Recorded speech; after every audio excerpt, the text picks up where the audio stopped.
Today. All right, here we go. Um, it is especially exciting to have everyone up here to celebrate homecoming with all of us in Jesse 410, and very cool to be doing so with this chance to welcome today's speaker back home to Mizzou. Um, Before we get started, I do want to just give a quick heads up to our next significant event, which will be just in about 2.5 weeks. This is going to be our 250 Global Lecture Series kickoff event. That'll be a lecture with former South African Constitutional Court judge and anti-apartheid activist Albie Sachs. So this will be at the State Historical Society of Missouri, or SHISMO, just a short walk across the quad. And it'll be on October 14th at 5 p.m. So that's actually a Tuesday. And for all the community members that are here, and perhaps it's your first time, typically this is us like every second Friday, and it's really fun. So I hope you'll come back to this and also perhaps join us for our big event at SHISMO in a couple weeks or so. Um, of course, today it is my very pleasurable duty to be introducing our speaker, Dr. Frank Mackerman. Dr. Mackerman earned his MA in history here at Mizzou in 1972 and his PhD in history also here at Mizzou in 1977. We aren't going to hold it against him, but he did get his BA from a different place. I don't know why. Drake University in Iowa, of all places. While a graduate student here at Mizzou, he benefited from the supervision of now Emeritus Professor Wynne Begraff, who is very happily with us here this afternoon, who took over supervisory duties after the passing of Professor Walter V. Scholes. And in something of a nice connection between now and then, Frank completed his dissertation with the benefit of several history department scholarships, including, for example, the Frank and Lewis Stevens Scholarship Fund, the Jonas and Ruth Viles Scholarship. These are sources of funding that helped him get through his dissertation at Mizzou, and that in various forms still do today for all of many of the history students we have at Mizzou, supporting them do research. And so it's a nice kind of connection in that those same sources of support get to continue. Naming some of those scholarships might have seemed like a kind of in the weeds detail, but I could do it because I've read into his dissertation and I have it.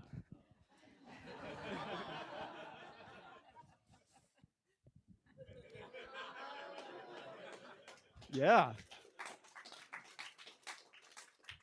Reunited with an old friend. What a substantial piece of scholarship, right? Literally very heavy, all TypeScript. Its title is United States Loan Policy, 1920 to 1930, Diplomatic Assumptions, Governmental Politics, and Conditions in Peru and Mexico. And the thing that you still don't know about this dissertation, but you know, and Wynne probably knows, but this is volume 1. Right? Yes.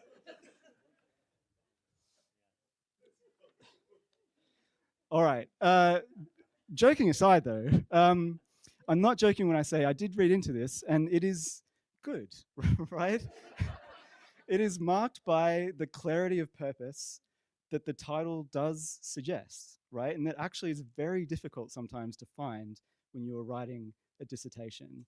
A real clarity of purpose. It's marked by a real clear and crisp prose, and it's marked by the same precision of thought as applied to the study, in many cases, of leaders and leadership that's gone on to define the rest of his career. So currently, Dr. Mackerman is historian emeritus at the Everett McKinley Dirksen Congressional Leadership Research Center in Pekin, Illinois, a now long-standing institution that he directed for 30 years after serving as deputy director and director of the Gerald R. Ford Presidential Library and Museum. As he was in those leadership positions, Frank published several books and contributions to books. These include Robert H. Michael, Leading the Republican House Minority, edited with Sean Kelly and published with the University of Kansas Press in 2019. It includes a co-authored book, Seeking Bipartisanship, My Life in Politics, a co-authored biography of Ray LaHood, authored with Ray LaHood, And for those of you who may not know, a long-term Republican congressman turned Obama's Secretary of Transportation. That came out in 2015. And then most recently, he contributed to a hot-off-the-press edited collection entitled Disruption, ? The Senate During the Trump Era, which came out just last year through Oxford University Press. So I've really only had time to skim the surface, and you can tell that fact by the couple things I have left to sound significant. So as well as all this, Frank has also served as the mayor and city manager of Pekin, Illinois, as an elected trustee of Illinois Central College, and was a founding member and past president of the Association of Centers for the Study of Congress. So today he is with us, as you can see, to speak on valiant efforts to restore civility to the US House of Representatives, 1996 to 2004, a topic that, of course, we've all realized, for better or worse, could hardly seem any more relevant to us right now. So let's please welcome Dr. Frank Mackerman.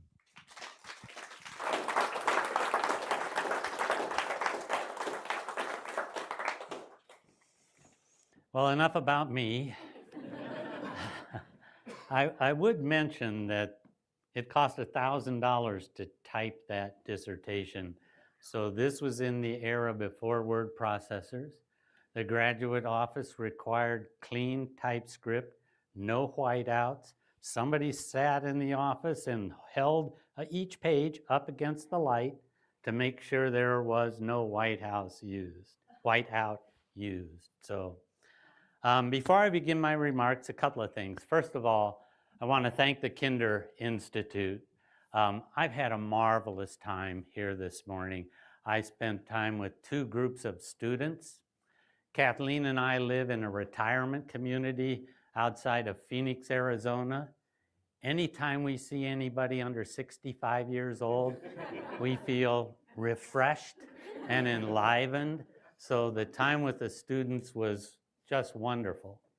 And Billy brought this up, and I want to single out Win Burgraff, who is sitting right here. 52 years ago, I took my first course from Win. He took over, as Billy said, the supervision of my dissertation. I owe him everything. Two qualities that I would relate to you that stuck with me. First of all, as a PhD student, he gave me the space to decide what I wanted to do, to pose the questions I thought were worth posing and answering, allowed me to design a research project and approach that permitted me to tell the story that I thought was important to tell. Parenthetically, he's not responsible for the length of it, but and then the second thing is, in all of this, his standard of scholarship was high. No intellectual laziness permitted. So, Win, I thank you for your mentorship and your friendship for over 50 years.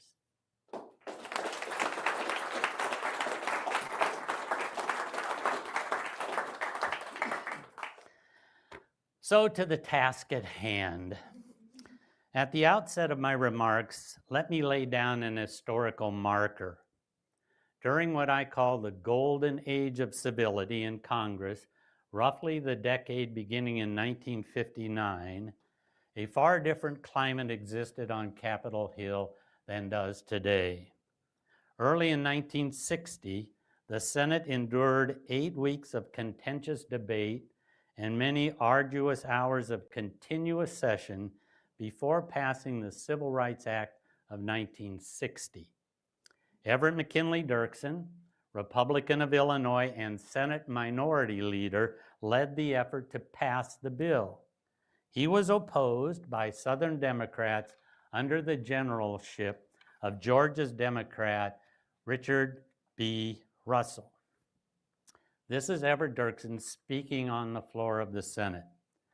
Mr. President, before the distinguished senator from Georgia leaves the chamber, I just wish to salute a great parliamentarian, a great captain, a worthy antagonist, and a man of deep conviction whom I have learned to admire and to revere in 25 years of legislative service, My respect and my admiration for him are greater today than they ever were before.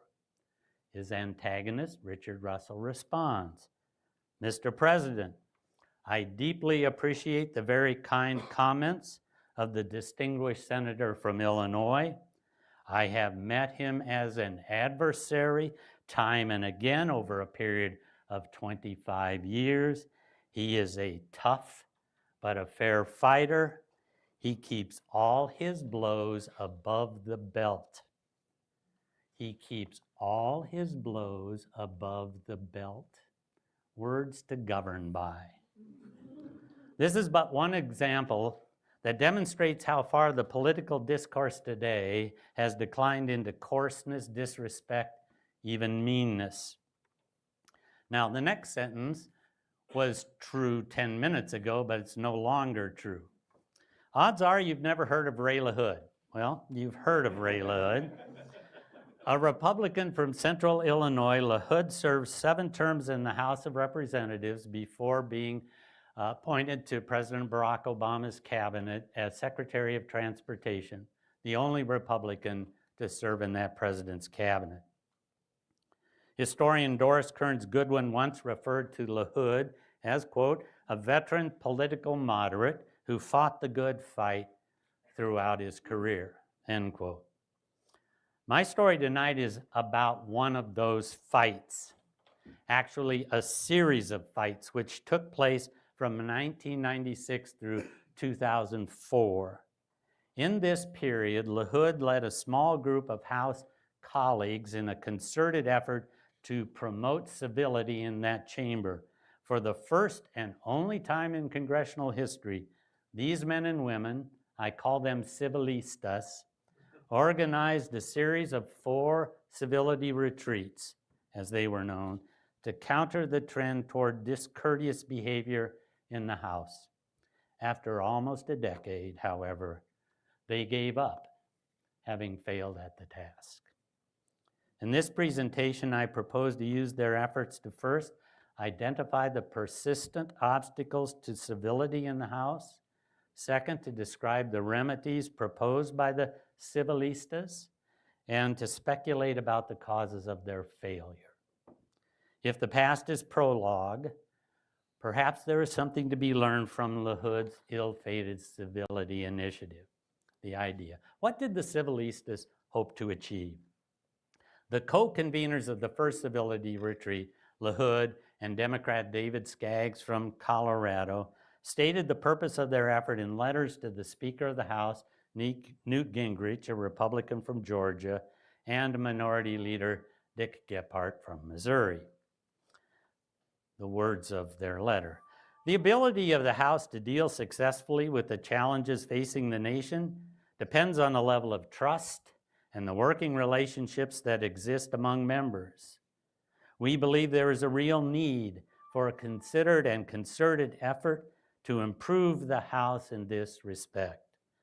LaHood and Skaggs continued, without belaboring the experience of the last several years, we all seek a greater degree of civility, mutual respect, and when possible, bipartisanship. We believe this can be accomplished without having to compromise vigorous debate or legitimate disagreement, but it will take work and a certain commitment. So their proposed means to that end. A long weekend of informal fellowship among colleagues early in 1997. So the first retreat took place appropriately in Hershey, Pennsylvania, March 7th through 9th. This was a big deal, a very big deal. The retreat was the largest gathering of House members outside of Washington, D.C. in the nation's history. 197 House members, about 45% of the entire membership, attended, along with 165 spouses and 100 children. The national press sent legions of reporters.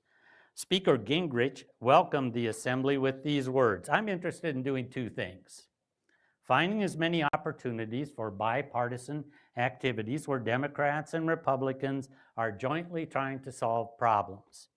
If we're both in the ditch trying to get the wagon back on the road, you just build a kind of team attitude, which is different. The other thing is finding opportunities for our families to get together. Having these children here is invaluable. If we bicker like children, how can we turn to these kids and tell them they need to behave like adults? After a 12-minute introductory video and a presentation by historian and Pulitzer Prize-winning author David McCullough, the members and their spouses divided into small working groups, led by trained facilitators. Each participant had been assigned 5 selections to read. For example, one selection stressed the importance of conversation in helping participants resolve values, conflicts, and tensions. Among the conclusions, quote, civil society stands or falls on this foundation of feelings. As we have seen, the magic of dialogue is that it really does enhance mutual understanding, respect, and acceptance of others.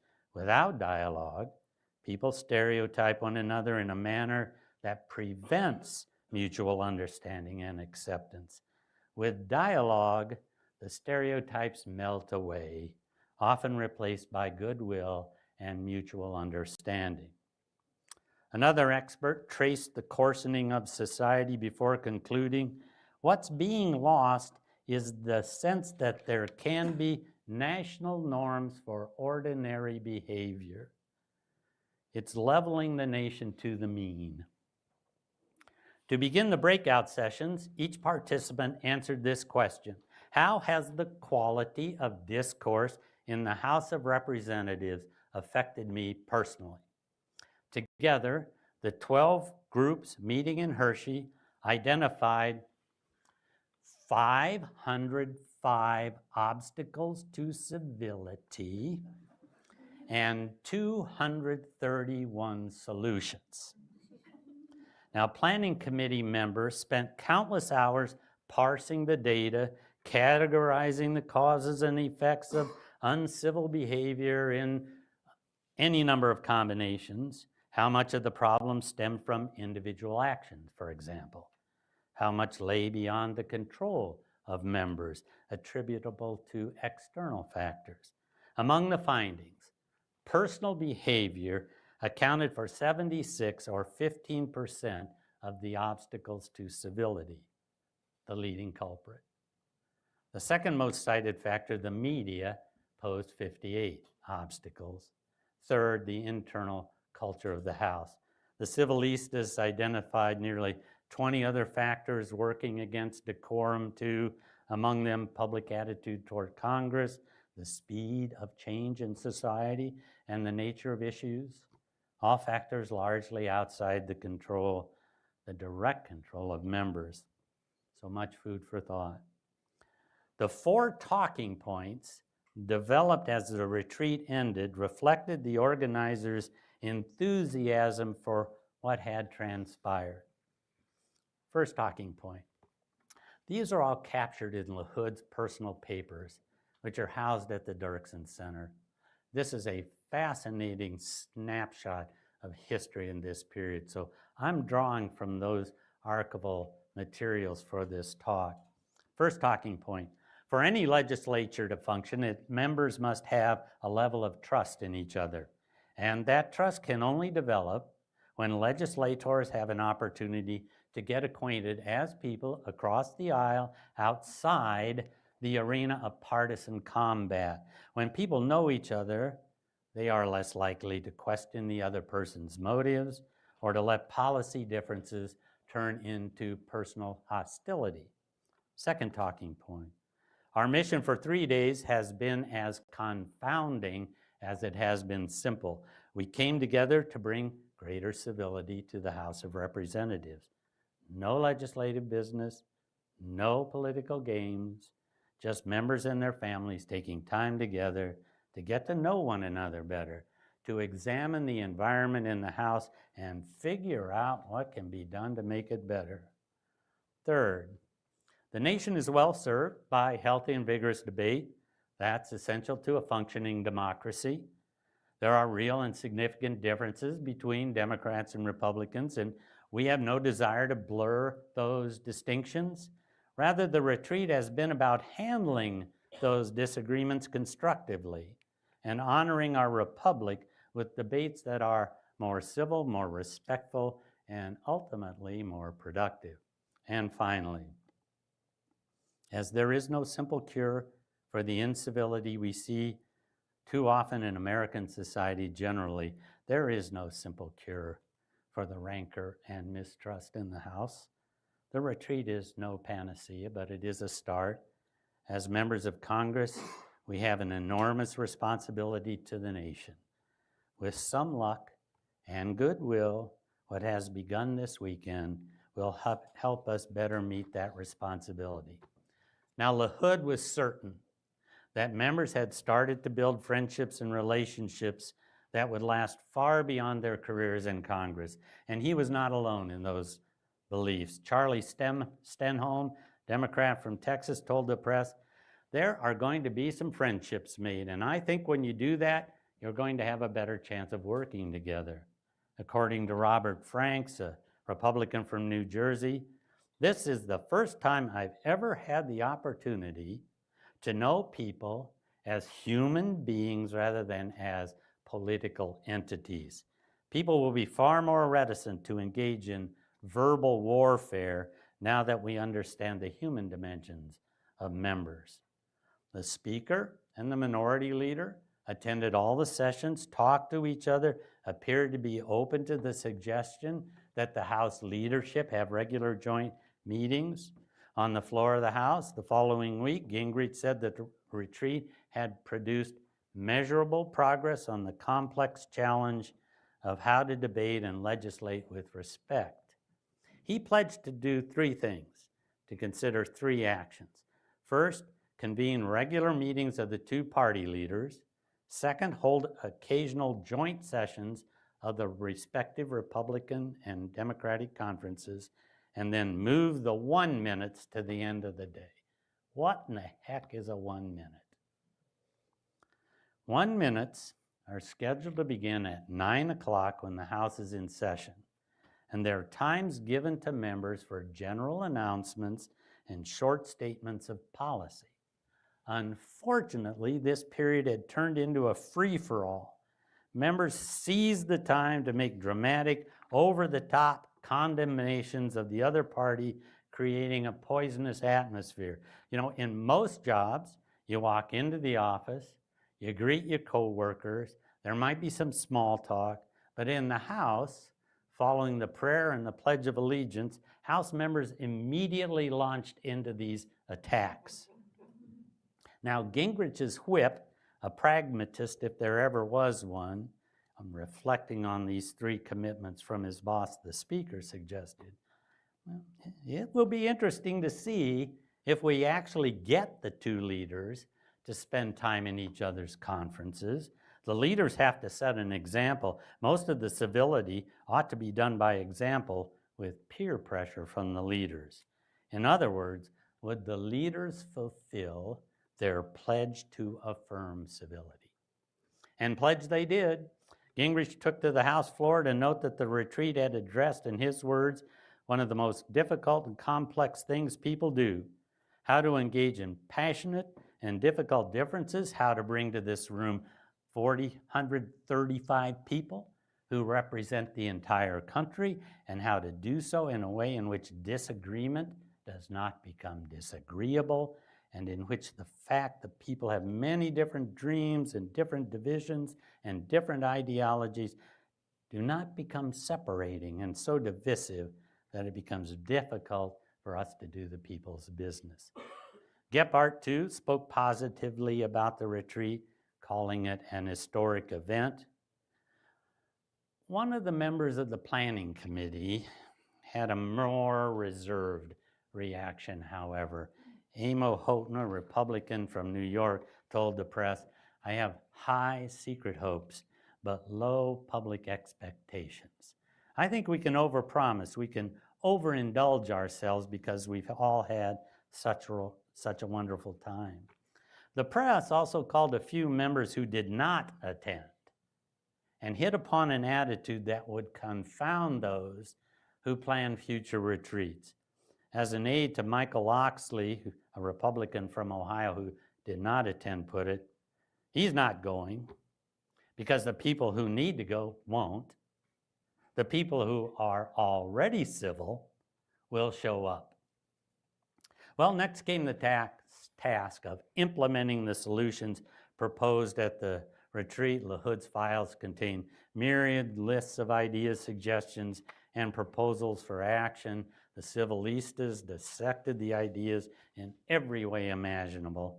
One member came up with 4 general rules that his colleagues should follow in the wake of the retreat. 1, no member shall speak ill of another member on the House floor, in committee proceedings, or to the media. Number 2, when rumors are heard, do not assume that another member has disparaged you. Take the time to check it out and resolve the conflict amicably and privately.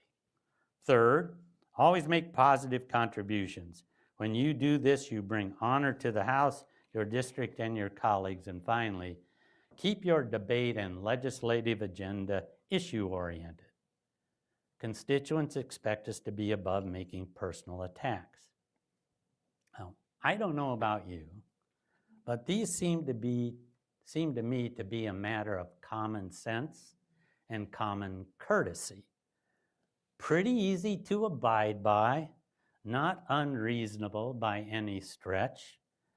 But the Capitol Hill newspaper roll call reported that all 4 accords had been compromised within a single week's time when partisan warfare broke out over the funding of committees. LaHood's hometown newspaper summed up the situation in this headline: "Sweet lessons of Hershey already forgotten." So the simple approach never took hold. Let's try something else. So another draft organized the remedies as suggestions addressed to specific entities. So a couple of examples. Suggestions that could be implemented by action of the speaker. The speaker alone could do this. Make the legislative schedule more family friendly. There were suggestions that could be implemented by the 2 leaders working together, bringing both caucus and conference together for joint meetings. There were suggestions that could be remedied or implemented by changes in House rules. There were suggestions that might need funding, like provide member name tags. Suggestions like commission a group photo of the entire membership. So I'm reading through these and I'm thinking, taking a group photo and wearing name tags will restore civility in the House? In the category of personal behavior, though, came my favorite prescription for improving civility. Remember, your mom is watching you.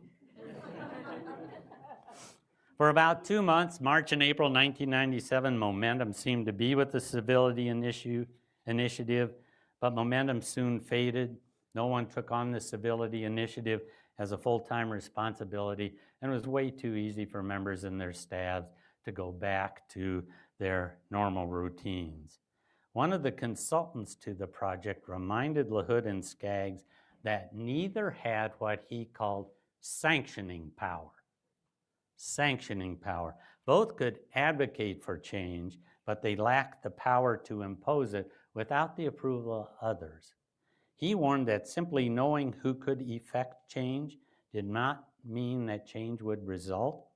As the consultant advised, in fact, just handing over ideas to those with power to make changes without going through certain advocacy steps first is probably the surest way to fail at making change.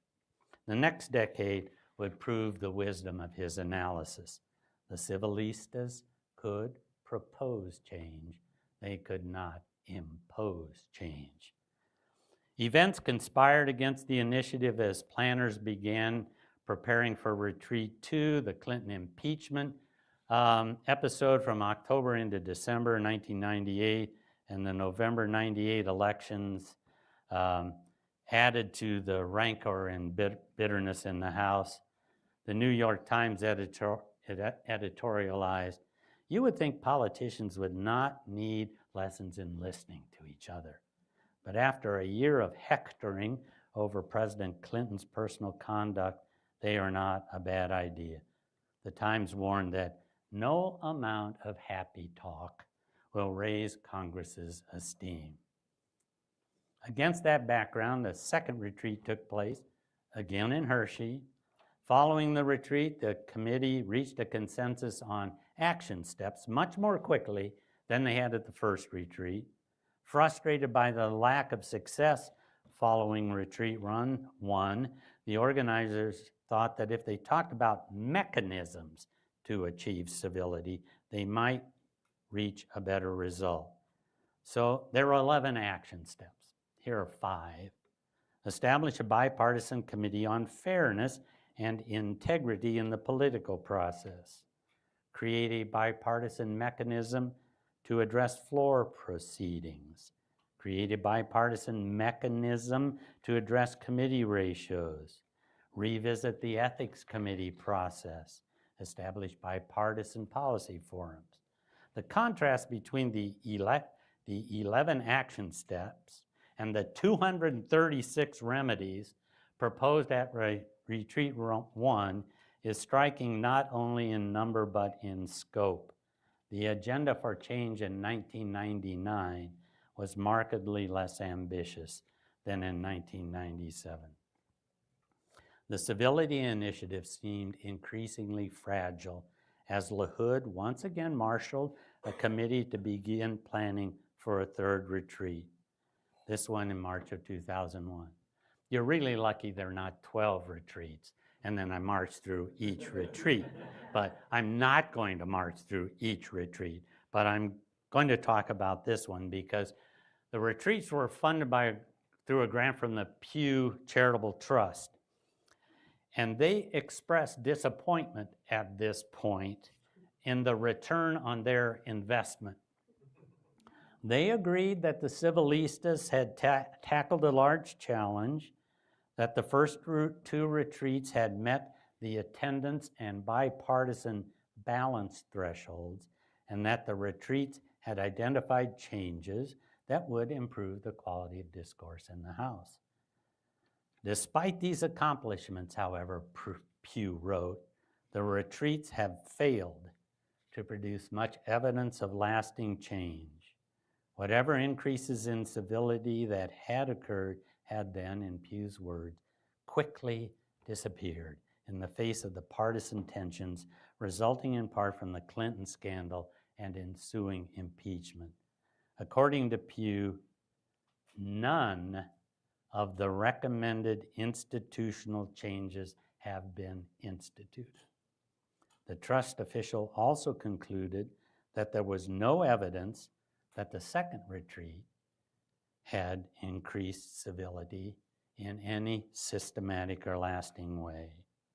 Further, news coverage of the event, while often positive, had, in his words, undertones suggesting that this was tilting at windmills at best. The planning committee, responded with a formal proposal for funding for Retreat 3.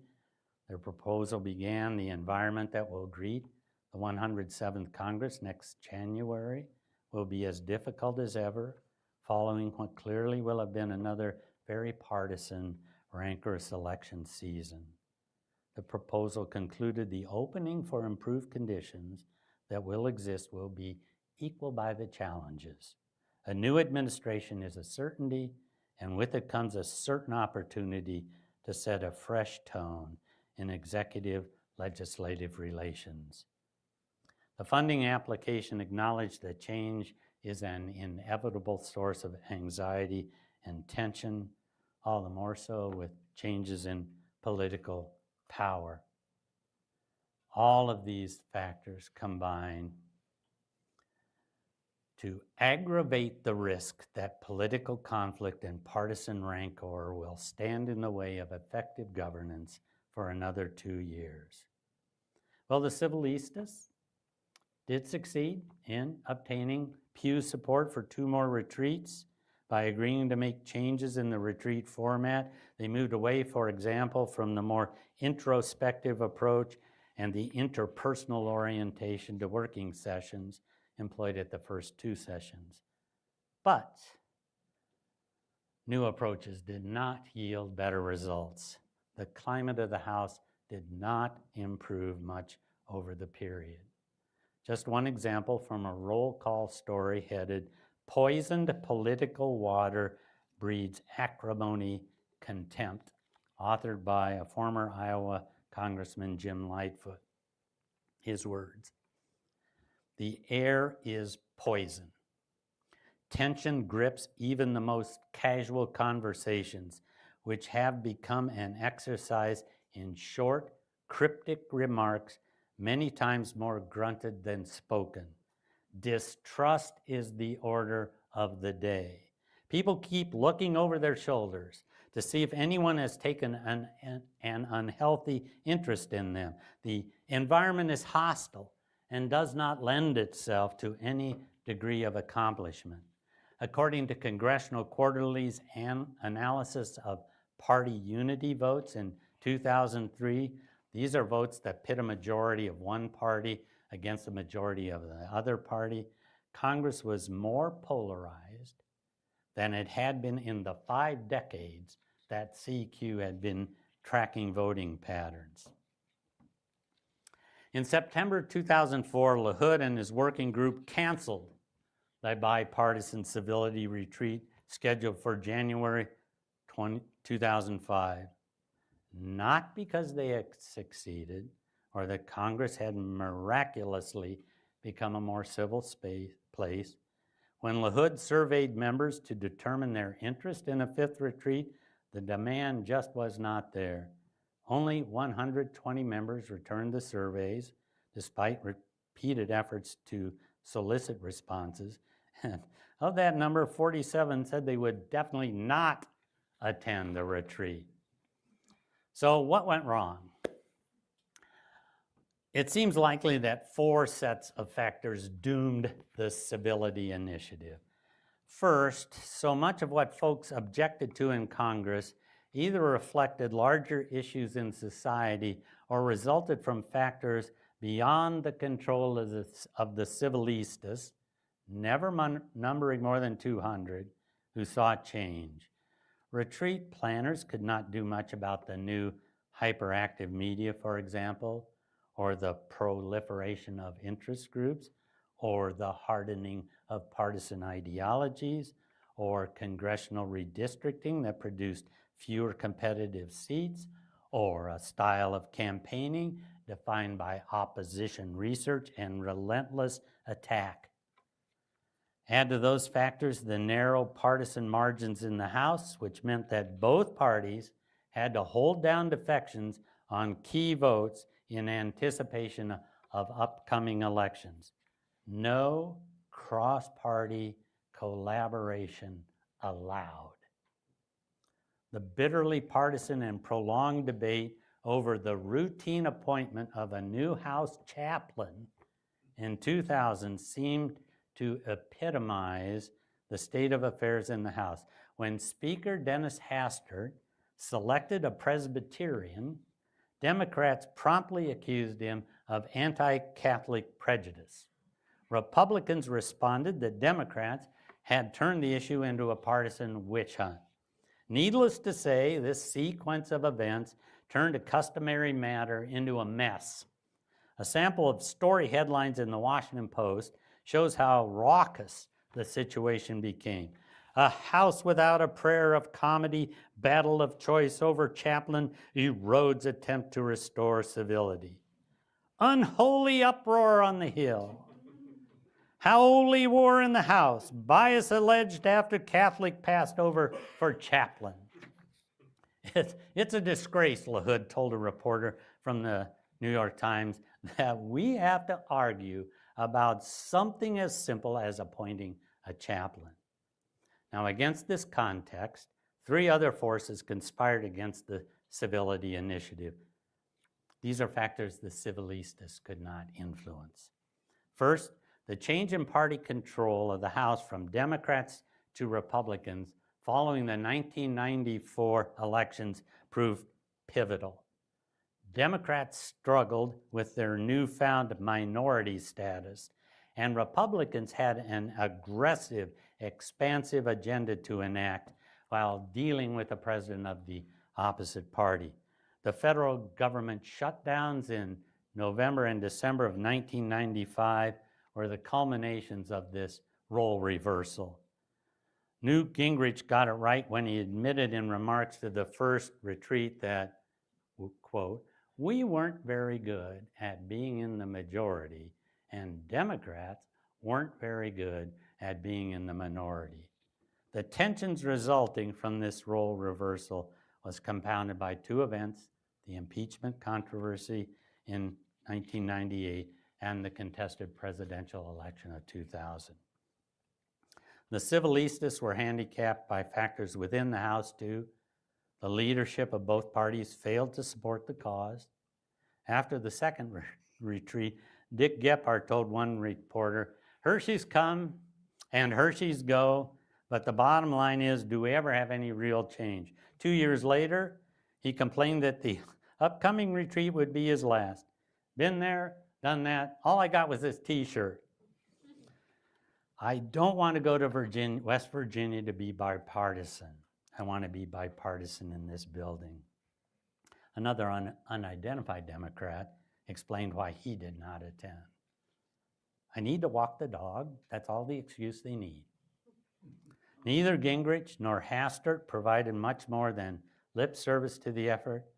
They failed to enact even the simplest of institutional reforms proposed by the civilistas, moving the 1 minute from the beginning of the day to the end of the day, or altering committee ratios, or adopting a more family-friendly schedule, all within the power of the speaker, could have made a difference. The retreats themselves suffered from potentially fatal flaws. They intended not to include committee chairs, senior members, or opinion leaders in the House. The second retreat, following the impeachment controversy, for example, failed to attract most of the members directly involved in those controversial events. Aside from Asa Hutchinson and James Rogan, the only other House impeachment manager to attend was the representative from Hershey, Pennsylvania, who had to attend. Judiciary Committee Chair Henry Hyde was home in Illinois. Also absent were Bob Barr, one of the president's most vociferous critics, and Barney Frank, the committee's dogged impeachment opponent. When asked to explain his lack of attendance, Frank bragged, "I have no trouble being civil when I think civility is appropriate."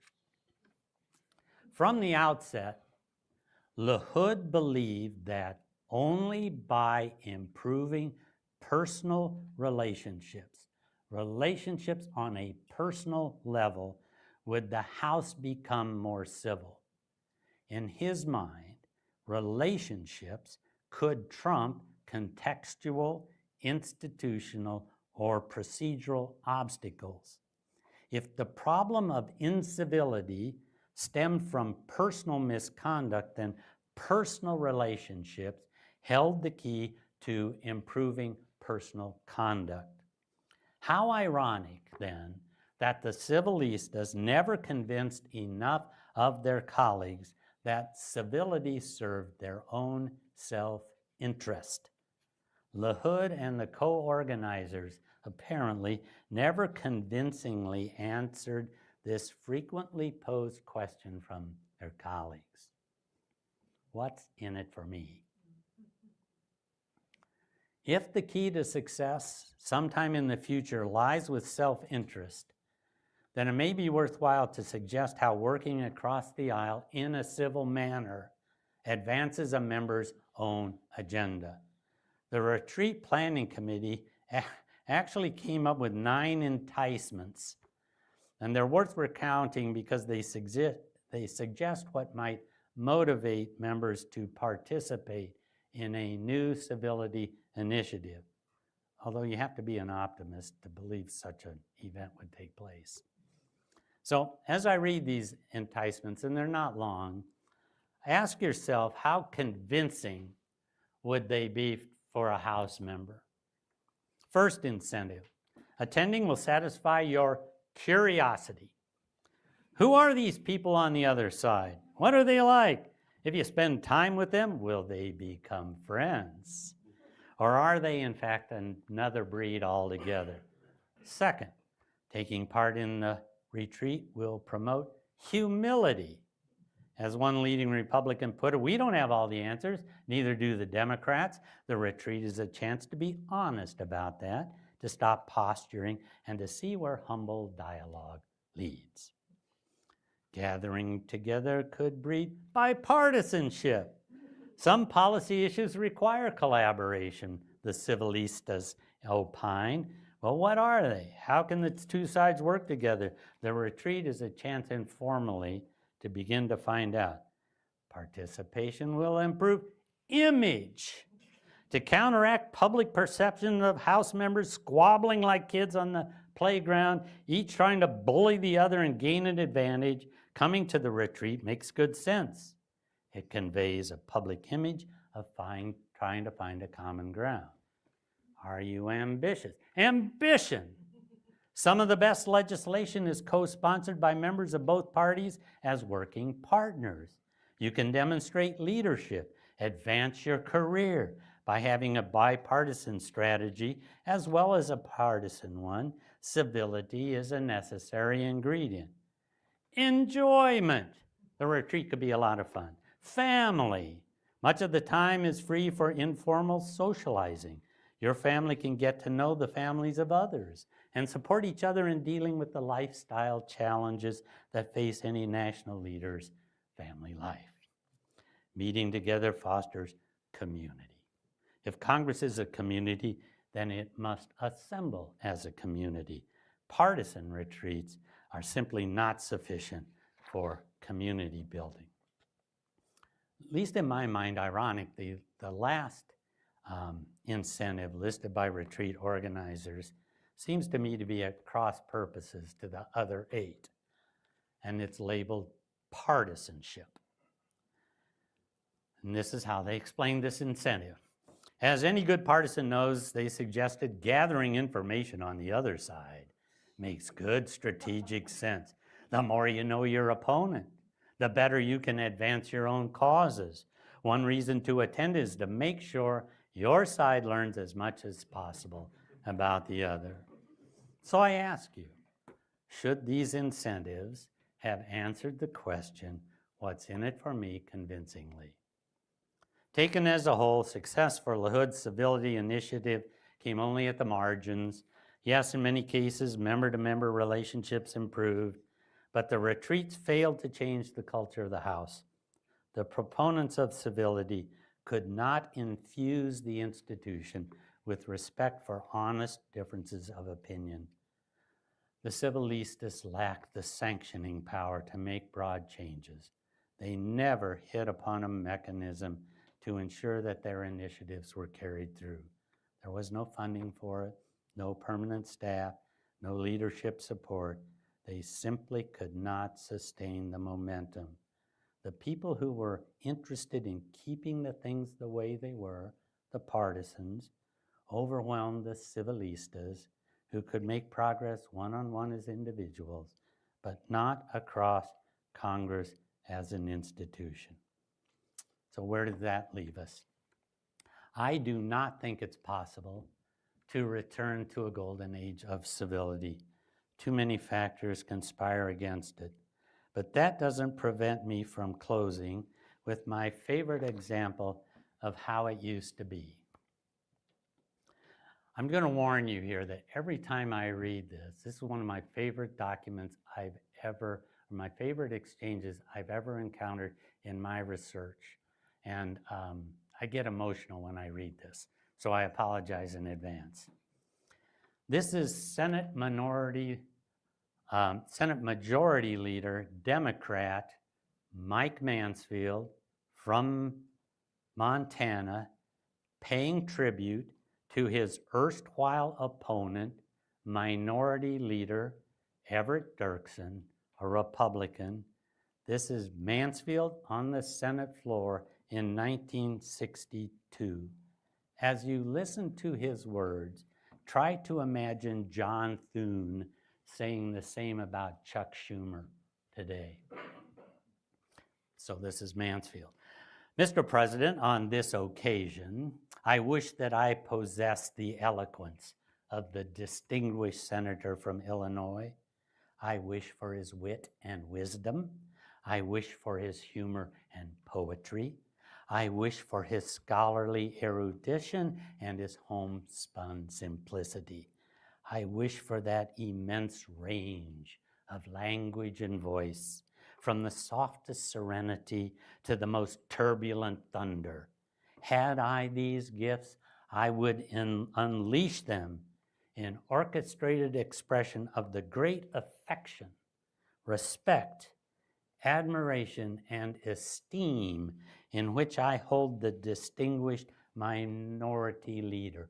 I would weave with words a magic spell over the Senate, as he has done so many times. With words, I would lift the eyes of the senators to the mountain peaks and the stars beyond, or I would lead them gently down a rustic road in Illinois. With words, I would lay bare the heart of a flower or pry open the fiery core of the atom, that the Senate might appreciate the depth and breadth of the senator from Illinois. That is what I would do, Mr. President, had I the eloquent gifts of the minority leader. So, Mr. President, I shall, in my limited fashion, say to him on this occasion, Everett, I am honored and grateful that you sit across the aisle from me. You are a tower of strength as a collaborator in the leadership of this body. For 30 years, you have served your party faithfully and brilliantly, but for 30 years, you have served our country more. Thank you.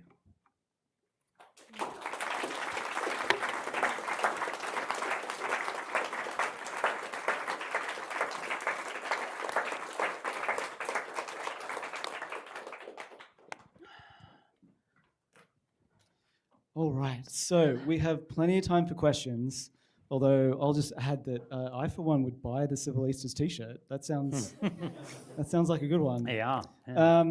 All right, so our tradition is that the first question comes from a student, either MA level or undergrad. Oh, Bridget. Hey, is this on? Yes, this is on. Thank you so much. This is so fascinating. I'd never heard of these efforts before, and I'm saddened that they didn't work out, obviously. But I was just wondering, I was reflecting on, I did a couple of internships on Capitol Hill, and while I was there, I noticed there's this kind of stereotype that is somewhat well supported, that like the House is kind of the circus, where it's more immature members, a little bit more crazy, and the Senate is very austere and above all that nonsense. And I've seen some evidence of that. But I was just wondering if there was any parallel attempt in the Senate, or were they kind of above that? I know these retreats were very much focused on the House. Correct. Did the Senate, were they not concerned about that? Did they attempt something like this? I'm just wondering. The short answer is no. And I'm not aware as to why they might not have done that. I think there is a culture to the Senate that's far different from the House. And I think the Senate honored the tradition of civil discourse more faithfully than the House did. So I don't believe it is now, but at that time, I don't believe it was the same, didn't have the same caliber of interest. So no to the Senate.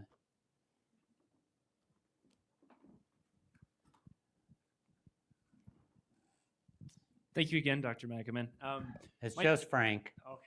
Yes, just Frank. Very well, Frank. Thank you again. My question gets at public opinion during this time, because we heard a lot about the House and the members and how they felt. But I'm curious, were there any polls, were there any attitudes from the media that influenced the public opinion? Did they want to see this, or is it kind of like today where you hear several people say, I care more about the efficiency of government and them getting stuff done. I don't care how they do it. Yes, I would say yes, there certainly was public opinion polling. Certainly Congress was not held in high esteem. I recall polls at that time ranking members of Congress as below used car salesmen and above root canals. And for LaHood, personally, that was an issue. He's an institutionalist, and he was concerned that Congress in the public eye had suffered. So part of the Civility Initiative was aimed at improving the ability to govern and to produce legislation, but part of it was to improve the image of Congress among the public at large. So I might just jump in here for a question. And I was struck by the fact that obviously this is a study about a process that ultimately fails, right? And it struck me that usually what makes studies of leadership and leaders most attractive to most people in a general sense is the idea of success, right? And like, here are leaders who have done these things that we can now emulate in our present moment. And so I was wondering if you could kind of speak to the process or the challenges, or actually even some of the unique opportunities perhaps of studying a failure. I'm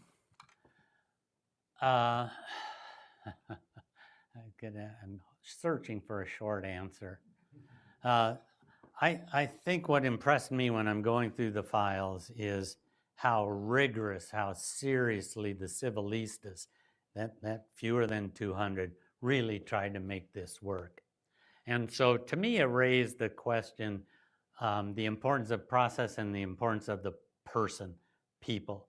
So when I was in graduate school, there was an ongoing historiographical debate about, do individual leaders change the course of history, or are they overcome all the time by institutions and context and all of that? I was out of favor then, I'm out of favor now. I believe in the importance of people. So if I'm trying to imagine what makes a more civil house, I end up, it's got to be different people. And then I say to myself, well, what's the incentive structure for different people to get to Congress? And I run into a brick wall because I can't imagine an incentive system that can overcome the current incentive system. That's why I'm a pessimist.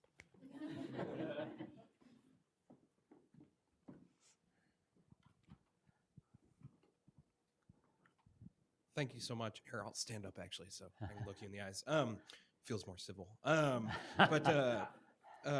You know, I wanted to sort of dovetail on something that Liam brought up, which is this sort of change in expectations. You mentioned, I think it was a quote from LaHood where he, says to members of the House, our constituencies expect us to be civil.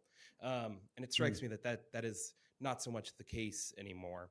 But I'm curious what you think leads there. Do the expectations of House members change, and so House members become less civil, or does the disintegration of civility in the House lead to these different expectations? I don't think it's causal in either direction.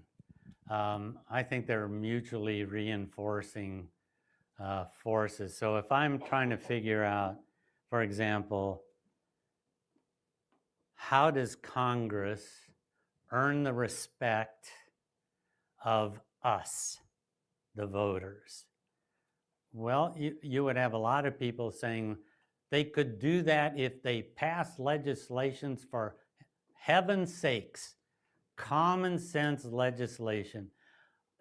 supported by 70% of the public. I'm thinking gun control, for example, and they can't do that. So if Congress could become more productive, that might breed less cynicism. But I don't know whether the cart before the horse. I'm just grasping at straws.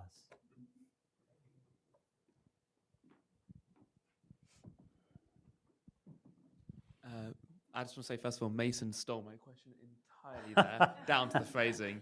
But like switching over, omnibus bills are typically marked right now as like one of the key issues in increasing partisanship in the House.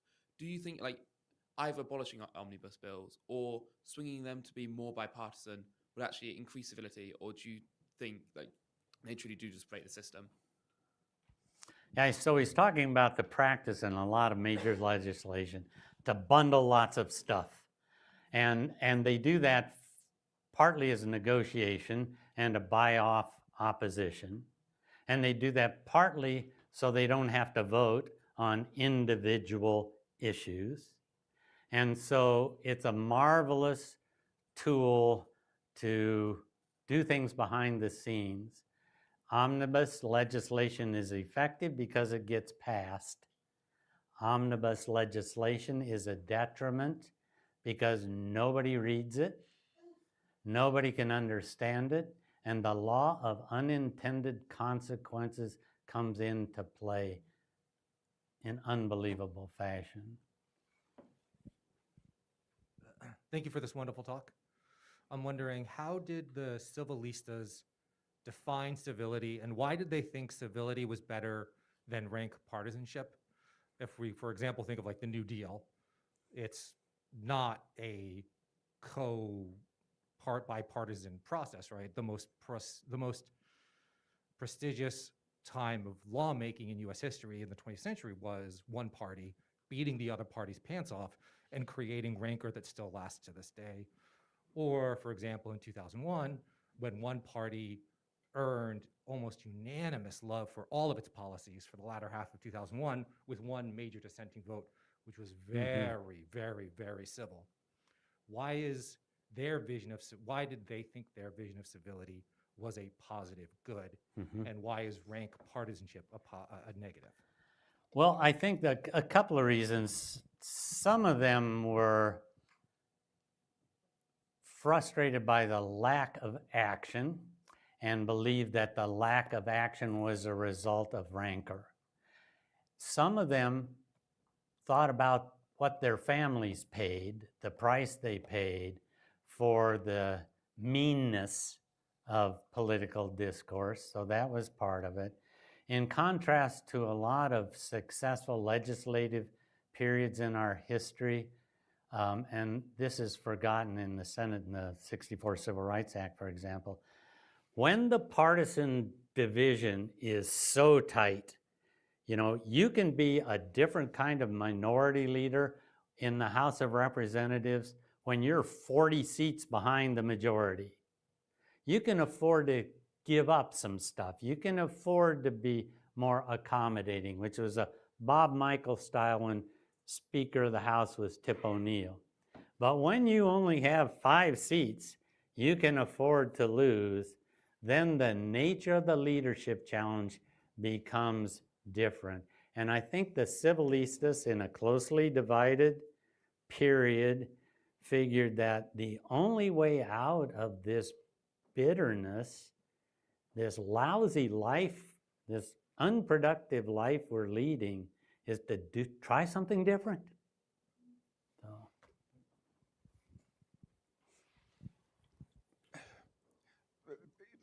Redistricting is in the news right now. It seems to me that if you've got an overwhelmingly blue congressional district and an overwhelmingly red congressional district, it's only the flamethrowers that can win their party's nomination. And so you get more name recognition, what have you, whatever. So it seems to me that it's going to be hard, probably impossible, to ever turn one of those flamethrowers into one of these civilistas. And so I don't know whether or not term limits might be something that we could do, but again, these flamethrowers that have to, again, get all of this attention from their own party voters and what have you. It just gets worse and worse and worse under those circumstances. Do you see any possible solution where we could, again, redistricting could be done either in a different way, or we could start having more citizen legislators as a result of term limits? I'm not a fan of term limits. I'm worried about I think there, I don't keep up with the literature, but when I was paying attention to this, there were term limit experiments at the state legislative level. And, my mind is failing at a rapid rate. But my memory of this is that oftentimes the lead staff member to the one term limited out wins, or the spouse wins. So you have continuity. Then you have the whole argument of the loss of expertise. And then you have the argument that, well, if term limits are set here and the governor has a longer term or is elected to a second term, he can outsmart the people here who aren't inculcated with the values and objectives of the legislature. As to redistricting, back in the day, if somebody asked me the single thing I would do to try to improve not just civility, but the quality of politics and governance, it would have been get rid of gerrymandering. And you ask, is there a feasible way to do that? Nope.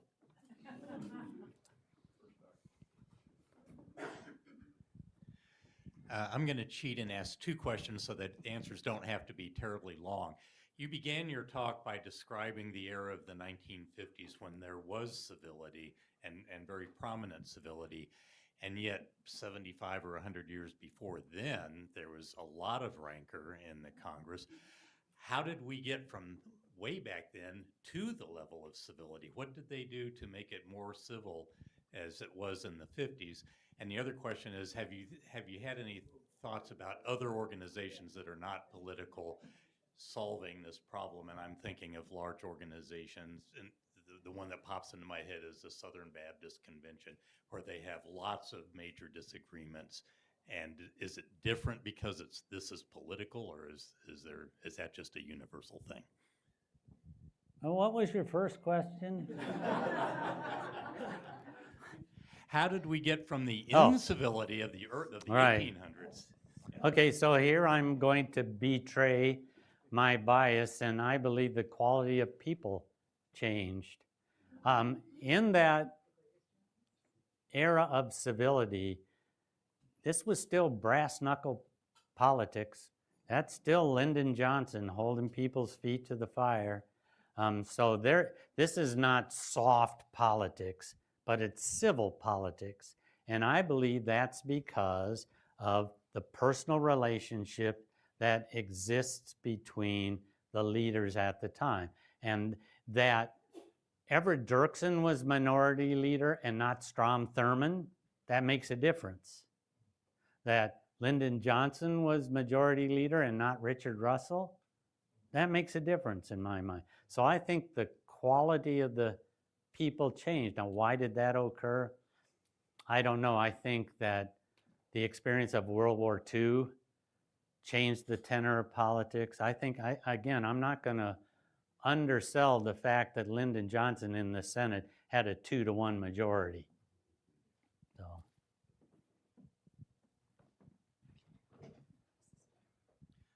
First, I want to thank you for a great talk. It turned out in my undergraduate class, I taught Congress today, so this was really, really great for me. But you said something, my hearing is going rapidly, but I think you mentioned that they did not invite the committee chairs to these events, the retreats. Did I hear you correctly? They did not attend. The They were committee chair- invited. So the 21 most powerful members of the chamber, and I assume did the ranking minority members attend? More often, the And ranking, was because they there- were Republicans. If you had 21 committee chairs who decided not to attend, do you have some information on why across the board? Because these are really the leaders of the chamber. Yes, and that was one of the flaws of the process. As to why they didn't attend, I don't have any specific information other than John Dingle had to attend because Debbie Dingle, his wife, was on the planning committee. And his quote to the press was, "This is a prodigious waste of my time." So, but that was a key flaw in the methodology. And they couldn't, those enticements, I don't find those convincing. If I'm Senate Foreign Relations Committee chair and it's going to be fun, or it's going to teach me humility, you know, I'm not going for those reasons. Yeah. So. Yeah, one of my thoughts was what kind of message that was sending when you have universal decline of these invitations by the committee chairs, what message that is sending down to the committee members. But anyway, that was an interesting pattern. Yes. I loved everything you said. It was very interesting. But you, excuse me, you had at the beginning of your speech and at the end, you had this really pessimistic, like, I don't think we can fix it now. And I agree a lot with that.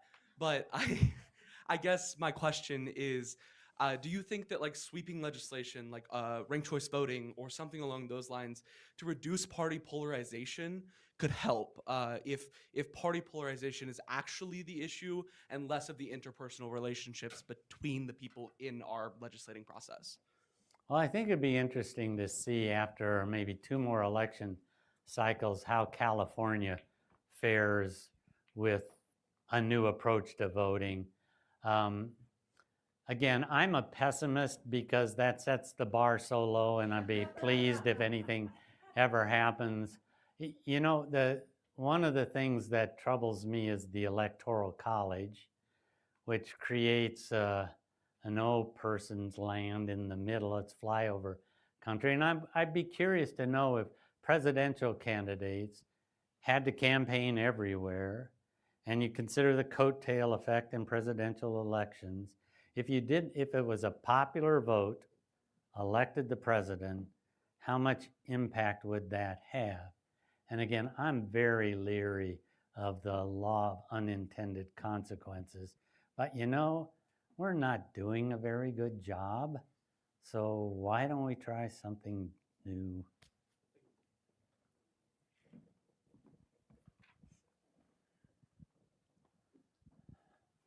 First of all, thank you so much for such a fiercely eloquent talk. My question is two-pronged, but they both speak to the idea of civility. So first of all, is it ever defensible to have that kind of more bellicose environment of politics? Because obviously, beyond careerism, it is something born out of passion. And is there a way of funneling that doesn't always look like civility, particularly in the House of Representatives? And secondly, how do we stop civility becoming a marker of like high class and that kind of learned charm and almost smarm as well, instead of being like humility? Like, how do we ensure that there's a stable idea of civility, I guess? Very thought-provoking. So I do believe there is a place for strong, even aggressive language, and it proves a point. There's an effectiveness to drama in speech that the idea of civility seems to argue against. I believe I could make an effective, aggressive, hard-hitting argument and still be civil in my language. And then in terms of whether one would correlate civil language with class, for example, which I think is how I took your question.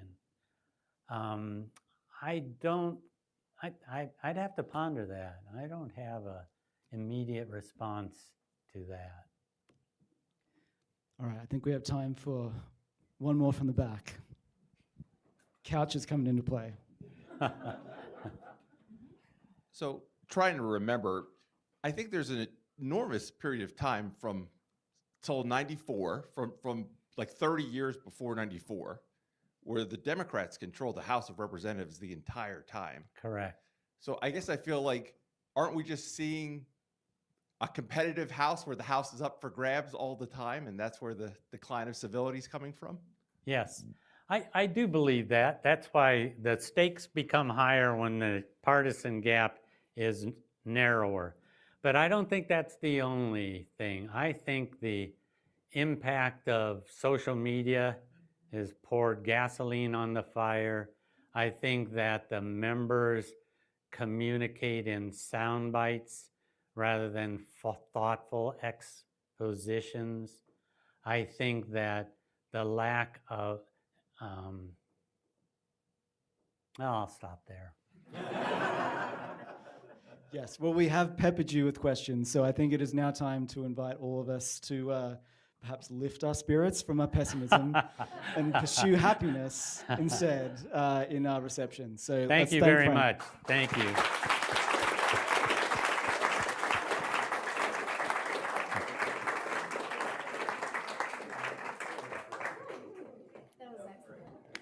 Thanks. Yes, thank you. That was great. Good. Really great.